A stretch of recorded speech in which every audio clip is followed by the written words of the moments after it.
سلام تعنا هبلنا تخطاتلتي أقسماويان مراخة بحفاش AMN نزي ساعات تتسنادو زيناتات إنه فلما غندي ندبتاتينا نبار بيت مخر تجراي ناب سراحي ملس زبل وسانة كم زي قبلوه بريزيدنت ليتنال جنرال تحدث ورد قليتهم عب تجراي يكاين نزلو بوليتيكاوي من كسغاس عبدان كبلو بروفيسور كنديا قبرهوت وقسمو عب قرنا أفريقيا زقات أمقلولاو حوحات كند تحتات يكبل منغستي إثيوبيا فليتو إرترا بهج بر بحر إثيوبيا قسقاس كويناتيو كتبل نتيجة أمريكا مسيرة نابز كايدتو كينات كبيد كيسارا قاتموا نازيو من كالوتن زرزر كسعبيو سناي مكتتال نبار بيت مخر تجراي ناب سراحي ملس زبل وسانة كم زي يقبلوه بريزيدنت ليتنال جنرال تادسة ورده قليتهم بريزيدنت كيزاوي ممحدار تجراي ليتنال جنرال تادسة ورده نزز قلتو ميازا عسران حدن كلتشحن عسرت شمونتنا متمرت مسريوت ميديا بزقبر ووت عن حيتيو اتوسانة كسعبو زخيل حدقنيا وزيت زملاختون تخون يخون مبر اتوسانة منغست فيدرال طالقا نخاتو اتكونتات لعلعاغمي كوين الليلة ناب منغست فيدرال طاوعي تايقبرن زحاتتنا كالوون يلنيلوم بريزيدنت تادسة ورده عبز حزوان عب تقراي بزوحات مكففالات تفتيرهم يوم بزي مخنيات ازي بزوح حساب زلوو زي تقلل تقراوي كمي عكيبنا تقراينا بزحش منقدي نسقاقرا كما يزحشو عماراتات نرأيو زت حساسبني لوملو ليتنال جنرال تادسة ورده اتقوداي ناتي سلطان تناوحي الكايو ويدما اي تغطلنا يكونن اتوانا زعبا كما يقرنا كابتن بار بيت مخري ملس جيزاوي من محدار ابقعو تقراينا بنبور قطال مرزا نسقاقرا ايو كوخون زلو زبالو ليتنال جنرال تادسة ورده اتوتت والقاو قداي زي كونس زت حلالخ ناي تقراي زعبا ناب حقاو نت مرزا ممتشاو مقبار يلو بمقراط ندادن بجتن ابزللو كونتات كوينوم بزح فتناتات حلفو اتي جيزاي ممحداري مرحو كم زلو زغلطو اتوم بريزيدنت اتي منغست سراحتنيا بزي دموز نزخفلو زلو اገልግሎት ዝናዲው ክብሎ ገሊጾመለው ክብል ቤት ጽሕፈት ፕሬዝዳንት ጸብጺቡ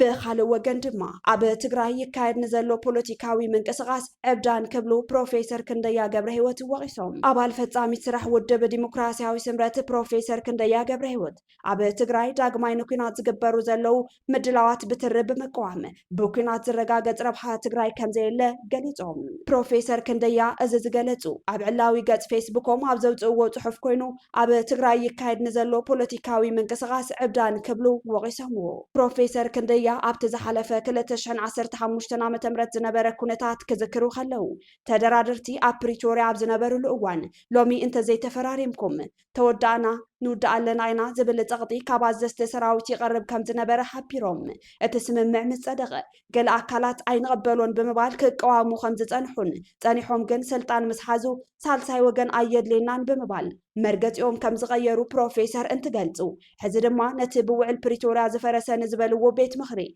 داقم نمصواع زقبر زلو من قسقاس قصال عبدان كبلو صويعمو حزي كل مخان مسابيهم دما بتي سوان ناينا زبلو وعل بريتوريا زفرس بيت مخري بمصواع عبدان قصيلو زبلو بروفيسور كنديا ابتوسانه ابكينات كتطقو زدليو مناسي كم زهلون ببدراشو نتوسانه زوسنلوم زلو كالوت نغادو كينات مخانوم يحبرو منسي تግራይ ግን ነቂሑ ከም ዘሎን እምቢን ኩናት ይብል ከም ዘሎን ዝገለጹ ፕሮፌሰር ክንደያ ካልእ ማሕበረሰብና እውን ኣብተን ኣኼባታት ብዘይ ምርካብ ወይ ሱቕ ብምባል ከም ዝሕልፎን ብዙሓት እውን ብትረት ይቃወሙ ከም ዘለውን ገሊጾም ፕሮፌሰር ክንደያ ገብረ ህይወት ብኩናት ዝረጋገጽ ረብሓ ትግራይ ከም ዘይህልውን ረብሓ ትግራይ ንምሕላውን ሕገ መንግስታዊ ሉዓላውነት ትግራይ ውሕስ ንምግባርን ትሕቲ ኩናት ብዘሎ ይህን ምሂን መሙጋት እቲ ዝሓሸ ኣማራፂ ምዃኑ ኣገንዚቦም ውሕዳት ኣካላት መጻኢ ዕድል ትግራይ ንኽውስኑ ክንፈቅደሎም ይግባአን ትግራይ ልዕሊ ዝኾኑ ውሕዳት ሰብ ፍሉይ ረብሓ ምዃና ብግብሪ ክነረጋገጽ ይግባእ ትግራይ ካብ ኩናትን ወረ ኩናትን ርሒቓ ኣብ ጎደና ልምዓትን ዲሞክራሲን ንኽትምርሽ ንቃለስ ብምባል ንትግራይ ሰላም ተመንዮም ድማ ጽሑፎም ከንቢቶም አምባሳደር አሜሪካ በኢትዮጵያ ኣብ ትግራይ ዝምዕብል ዘሎ ፖለቲካ ብቀረባ ይከታተሎ ከም ዘሎ ተፈሊጡ አምባሳደር አሜሪካ በኢትዮጵያ ብልኡኻት ወቢሉ ድሕሪ መጋቢት 30 ምንዋሕ ዕድመ ስልጣን ጊዜያዊ ምምሕዳር ትግራይ ዝምዕብሉ ዘለው ጠርዚ ዝበፅሑ ፖለቲካዊ ውጥጥ ንምህዳ ክልተ ግዜ ናብ ትግራይ ምስ ጀነራል ታደሰ ወረደን ዝምልከቶም ኣካላትን ጥቡቕ ዝርርብ ምግባሩ ንምፍላጥ ተኻኢሉ ኣሜሪካ ብሓፈሻ ኣብ ቀርኒ ኣፍሪካ ዝምዕብሉ ዘለው ጉጅላዊ ዕጡቓት ነቲ ቀጠና ናብ ስጋት የእትውዎ ከም ዘለው እናገለጸት ዝመፀት ኮይና እዚ ኣብ መንጎ መራሕቲ ትግራይን ህወሓትን ምስ መንግስቲ ኢትዮጵያ እትይዎ ዘሎ ምትፍናን ዝያዳ ነቲ ፖለቲካዊ ፕሮፓጋንዳ ናብ ኩናት ከይሰጋገር ዘሰግአት ኣሜሪካ ልኡኻታ ተደጋጋሚ ነዘተ ናብ ትግራይ ልኢኻ ኣሜሪካ ንቅልውላው ዞባ ቀርኒ ኣፍሪካ ንምህዳእ ኣብ መፋርቕ ወርሒ ሚያዝያ ኣብ ኤርትራ ተነቢሩ ዝነበረ እገዳ ብምልዓል ዲፕሎማስያዊ ርክባታ ክተጣጥሕ ከም እትደሊ ምግላፃ ዝዝከር እዩ ኤርትራ ኣብታ ኣብ ትግራይ ዝቕፅል ዘሎ ፖለቲካዊ ውጥጥ ኢደለዋ ዝብሎ ፖለቲካዊ ትንታነታት ዕለታዊ ኣጀንዳ ኮይኑ ዘሎ ድማ መስመር ካብ በሪ ባሕሪ ኢትዮጵያ ምስ ኤርትራ ናብ ይግባአኒ እዩ ዝብል ቃላዊ ግብረ መልስታት ምስግጋረን ተኸቲሉ ኢትዮጵያ ብሓይሊ ክረኽቦ እየን እትብሎ በትረ ስልጣን ኣብ ትግራይን ምቁፅፃር በሪ ባሕሪ ኤርትራ ንምኽላፍ ጽምዶ ቀንዲ ፖለቲካዊ ኣጀንዳ ዞባ ቀርኒ ኣፍሪካ ከም ዝገበረ እውን እናተገለጸ እዩ ነዚ ዕልባት ይመስል ልኡኻት ኣምባሳደር ኣሜሪካ ኣብ ኢትዮጵያ ግልፂ ዘይኮኑ ርክባት ኣብዚ ወርሒ ምስ ፕሬዚደንት ግዝያዊ ምምሕዳርን ሓለፍቲ ህወሓትን ዘተሳሊጦም ኣለው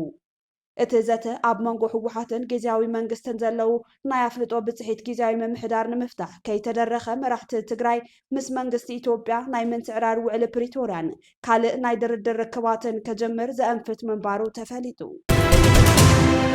ክብረታት ህዝቢ ራኺሱ ኩናት ዘኣወጀ ስርዓት ህወሓት ንምውጋድ ዝተጀመረ ሰላማዊ ቃልሲ ክነቀላጥፎ ይግባእ ኢሉ ውድብ ስምረት ኣብ ቅዋም መግለፂኡ ዝጠቅዖ ሓበሬታ ከም ዘመላኸቱ ኣብ ትግራይ እቲ ቀንዲ ፍልፍል ኩሎም ሕመቓት ዝኾነ ጉጅለ ድሕረትን ሓሻኽሩን ናይ ጥፍኣት ኩናት ንምጅማር ላዕልን ታሕትን ይብሉ ኣለዉ ክብል ገሊጹ እዚ ጉጅለ ኣንጻር ህልውና ህዝቢ ትግራይ ተሰሊፉ ረብሓን ክብረታትን ህዝብና ራኺሱ ንስርዓት ሻዕብያን ሓይሊ ጥፍኣት ፋኖን ተሓሽኪሩ መንገድታት ሰላም ዓፂው ስርዓት ህወሓት ዝበለ ውድብ ስምረት ብስምምዕ ውዕሊ ፕሪቶርያ ዝፈረሰ ቤት ምኽርን መንግስትን ናብ ዝነበሮ ይመለስ ኢሉ ብምውሳን ጥፍኣት ድግስ ኩናት ብዕሊ ኣውጅሎ ክብል እውን ኣፍሊጡ ህዝብና ነዚ ኣብ ሕሱር ዕስብና ተረግሪጉ ዘሎ ድሕር ጉጅለ ብኣጋዶ ከብሎን እምቢ ንኩናት ክብልን ህልውናን ድሕንነትን ንምውሓስ ብምሉእ ዓቕሙ ክረባረብን ኮሚሽን ኦዲትን ኢንስፔክሽንን ውድብ ስምረት ይፅውዕ ክብል እውን ኣተሓሳሲቡ መግለፂ ቅዋም ኮሚሽን ኦዲትን ኢንስፔክሽንን ውድብ ስምረት ትግራዋይ ኣብ ሓቃዊ ለውጥን ሰላምን ንኽመጽእ ተጀሚሩ ዘሎ ህዝባዊ ቃልሲ ኣብ ዝሓፀረ ግዜ ንክዕወት ኩለንተን ሓናሕቲ ውድባት ትግራይ ንዘለወን ፖለቲካዊ ፍልልያት ብምእላይ ፈለማ ንህልውና ተጋሩን ትግራይን ደው ብምባል መናእሰይ ትግራይ ፈቐዶ ስደት ከርተት እናበለ ሓሳረ መከራ እናርአየ ህዝብና ብሕጊ ኣልቦ ስርዓት ናብ ከቢድ ቅልውላው ኣትዩ ተስፋ ኣስኢኑ ዘሎ ስርዓት ክእለ ሓበራዊ ቃልሲ የድሊ ክብል ፀዊዑ ናህሪ ዋጋን ቁጠባን ሰማይ ዓሪጉ ካብ ግዜ ናብ ግዜ ናብራ ከቢዱ ብሓፈሻ ህዝቢ ትግራይ ኣብ ኣዝዩ ስጋትን ደመና ኩናትን ስለ ዝርከብ ኣብ ሓደ ሰሚርና ኣብዚ ታሪኻዊ ብሄራዊ ቃልሲ እጃምኩም ክትፍጽሙ ኮሚሽን ኦዲትን ኢንስፔክሽንን ውድብ ስምረት ይፅውዕ ዝበለ እቲ መግለፂ ሰራዊት ትግራይ ብሰንኪ ውሕዳት ፀረ ህዝቢ ዝኾኑ ፖለቲካውን ወታደራውን መራሕቲ እዚ ረዚን ዋጋ ዝኸፈልካሉ ህዝባዊ መኸተት ተሓንሽሹ ምስ ስርዓት ሻዕብያን ናይ ጥፍኣት ሓይሊ ፋኖን ተላፊኖም ናብ ካልእ ናይ ጥፍኣት ኩናት ከእትውኻ ወሲኖም እምቢታዊ ድምፅኻ ብምስማዕ ሂወትካ ክተድሕን ይግባእ ድማ ኢሉ ንድሌትን ባህግን ውሕዳት ገበትን ጉጅለ መራሕቲ ህወሓት ዘይኮነስ ንድሌትን ባህግን ህዝብኻ መዚንካ ኩለኻ ተቓላሳይ ኣብዚ ናይ ቁርፂ እዋን ታሪኻዊ ቃልሲ ከም ወትሩ ሰዕራይነትካ ክተረጋግፅ መግለፂ ቅዋም ውድብ ስምረት ኣተሓሳሲቡ ብስርዓት ሻዕብያ ንዝዝወር ዘሎ ምሕደራ ጉጅለ ድሕረት ብምንፃግ ባህግን ተስፋን ህዝቢ ትግራይ ኣብ ምውሓስ ይግባእ ኩለኻ ትግራዋይ ብምባል ህዝባዊ ፃውዒት ቃልሲ ኣንጻር ኩናት ክትስለፍ ኮሚሽን ኦዲትን ኢንስፔክሽንን ውድብ ስምረት ፀዊዑ ኣሎ ኣብ ቀርኒ ኣፍሪካ ዘጋጥም ቅልውላው ህወሓት ቀንዲ ተሓታቲ እዩ ክብል መንግስቲ ኢትዮጵያ ኣፍሊጡ መንግስቲ ኢትዮጵያ ሚያዝያ 21 2018 ዓ.ም ኣብ ዘውፅኦ መግለፂ መራሕቲ ህዝባዊ ወያነ ሓርነት ትግራይ ምስ ተቐናቐንቲ ሃገራትን ዕጡቓት ጉጅለታትን ምስጢራዊ ርክብ ምምግባሩ ዘዘኻኸረ እቲ መግለፂ እቶም ምስ ናይ ውሽጥን ደገን ሓይልታት ዝግበሩ ዘለው ርክባት ብቐረባ ይከታተሎም ከም ዘለው እቲ መግለፂ ኣፍሊጡ ርክብ ጽምዶ ህወሓት ምስ ኤርትራ ብዝምልከት ኣብ ዘሕለፎ ሓበሬታ ወታደራዊ ምሕዝነት ህወሓት ምስ ቀደም ዝነበረት ቀንዲ ጸላይቱ ኤርትራ ሓድሽ ወታደራዊ ምሕዝነት ይምስርት ከም ዘሎ ብምውቃስ ከም መርትዖ ክብል ዝገለጾ ኣብ ማዕከን ሓበሬታ አጃንስ ፍራንስ ፕሬስ AFP ድምፂ ቅዳሕ ጸሪሑ ሓደ ላዕለዋይ በዓል ስልጣን ህወሓት አዲስ ዓለም ባሌማ ምስ ኤርትራን ሓበራዊ ጸላይ መንግስቲ ፌደራል ንምቅላስ ክትሓባበሩን ንግዳዊ ርክብ ከምስርቱን ከም ዝኽእሉ ተዛሪቦም ክብል አረጋጊጹ። ኣብ ዝሓለፈ ኣዋርሕ ኤርትራ ንሕወሓት ወታደራዊ ሓገዝ ክትህብ ከም ዝጀመረት ገለጸ ጸብጻብ መንግስቲ ኢትዮጵያ። እዚ ድማ ኣብ ቀርኒ ኣፍሪካ ንዝምዕብል ዘሎ ወጥሪ ዘጋድድ እዩ ክብል ነጺሩ። እዚ ከምዚ ኢሉ እንከሎ ሕወሓት ምስ ናይ ውሽጢ ዓዲ ዕጡቓት ጉጅለታት ፋኖ ዘትፈጥሮ ምሕዝነት ሕወሓት ምስታብ ክልል ኣምሓራ ዝንቀሳቐስ ዕጡቕ ጉጅለ ፋኖ ብምትሕብባር አንጻር ሰራዊት ምክልኻል ሃገር ኢኤንዲኤፍ ክሰርሕ ስምምዕ ገይሩ እዩ ዝብል ሙሉእ መርትዑ ከም ዘለዎ ኣፍሊጡ።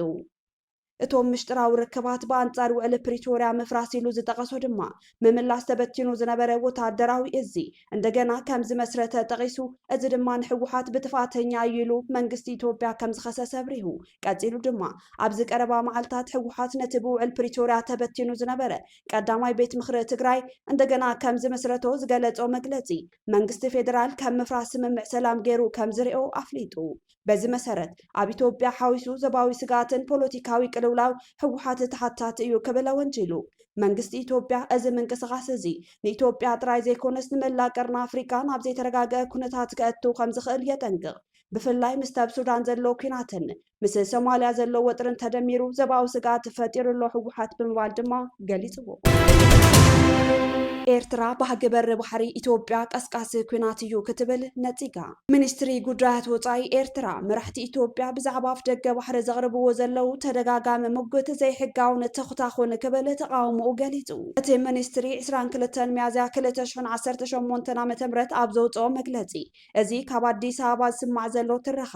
ባህጊ በሪ ባሕሪ ሓንቲ ዓባይ ሃገር ኣብ ልዕሊ ሉዓላውነትን መሬታዊ ሓድነትን ጎረባብቲ ሃገራት ምስ ፍሕፋሕ መሬት ከም ቅቡል ክትወስዶ ትኽእል እያ ካብ ዝብል ጉጉይ መበገሲ ሓሳብ ዝተለዓለ ዘይሕጋዊ ድሌት እዩ ብምባል ወቒሳ። ኤርትራ እዚ መግለፂ ትህብ ዘላ ቀዳማይ ሚኒስተር ኢትዮጵያ ዶክተር ኣብይ ኣሕመድ ሉዓላዊ ኣፍ ደገ ባሕሪ ንኢትዮጵያ ጉዳይ ህልውና እውን ዘይቕልበስ ሃገራዊ ዕላማን ከም ዝኾነ ደጋጊሞም ድሕሪ ምግላጾም ምዃኑ ተገሊጹ።